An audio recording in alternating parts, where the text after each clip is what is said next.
warahmatullahi wabarakatuh. Saya Melina Elvani Rizkuna, NIM B732180099. Di sini saya akan menjelaskan tentang teknik penarikan sampel. Pertama, saya akan menjelaskan pengertian dari teknik penarikan sampel. Teknik penarikan sampel yakni teknik yang digunakan untuk mengambil suatu sampel. Nah, menurut Margono, teknik sampling adalah cara untuk menentukan sampel yang jumlahnya sesuai dengan ukuran sampel yang akan dijadikan sumber data sebenarnya. Lalu apa itu teknik penarikan sampel? Sekarang saya akan menjelaskan tentang apa sih tujuan dari penarikan sampel itu sendiri. Penarikan sampel yakni yang pertama, populasi terlalu banyak atau jangkauan terlalu luas sehingga tidak memungkinkan dilakukan pengambilan data pada seluruh populasi. Kemudian yang kedua, adanya keterlibatan tenaga, waktu, dan biaya. Kemudian yang ketiga, adanya asumsi bahwa seluruh populasi seragam sehingga bisa diwakili oleh suatu sampel. Nah, teknik penarikan sampel dibagi menjadi beberapa tahapan. Yang pertama, mendefinisikan populasi yang akan diamati. Kemudian yang kedua, menentukan kerangka sampel dan kumpulan semua peristiwa yang mungkin. Kemudian yang ketiga, menentukan teknik atau metode sampling yang tepat. Kemudian yang keempat, melakukan pengambilan sampel. Dan yang kelima, melakukan pemeriksaan ulang pada proses sampling. Cara menentukan suatu sampel ada dua. Yang pertama, random sampling. Kemudian yang kedua, non-random sample. Nah, pada yang teknik penarikan sampel yang random sampel dibagi menjadi 5. Yang pertama ada pengambilan sampel acak sederhana, kemudian yang kedua pengambilan sampel acak sistematis, yang ketiga pengambilan sampel acak berstrata, kemudian yang keempat pengambilan sampel acak berdasarkan area, kemudian dan yang kelima teknik pengambilan sampel acak bertingkat.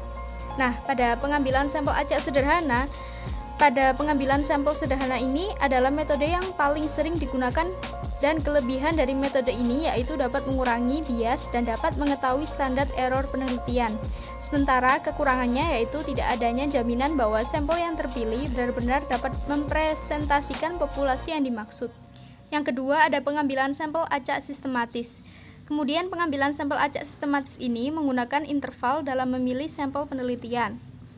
Kemudian yang ketiga, ada pengambilan sampel acak berstrata, yakni pengambilan sampel acak berstrata, yakni mengambil sampel berdasarkan tingkatan tertentu. Kemudian yang keempat, pengambilan sampel acak berdasarkan area.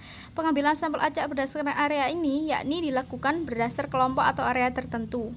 Kemudian yang kelima, teknik pengambilan sampel acak bertingkat. Teknik pengambilan sampel acak bertingkat, yakni proses pengambilan sampel jenis ini dilakukan secara bertingkat, baik itu bertingkat 2, 3, atau lebih.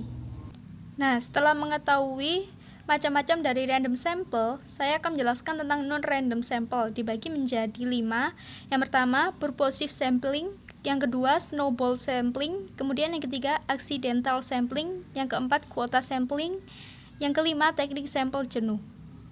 Nah, yang pertama, purposive sampling. Metode ini menggunakan kriteria yang telah dipilih oleh peneliti dalam memilih sampel.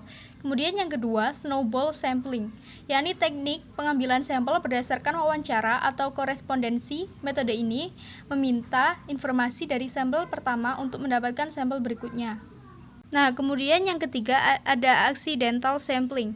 Peneliti mengambil sampel yang kebetulan ditemunya pada saat itu dan penelitian ini cocok untuk meneliti jenis kasus penyakit yang langka yang sampelnya sulit didapatkan. Kemudian yang keempat ada quota sampling, yakni teknik sampling ini mengambil jumlah sampel sebanyak jumlah yang telah ditentukan oleh peneliti. Yang kelima ada teknik sampel jenuh.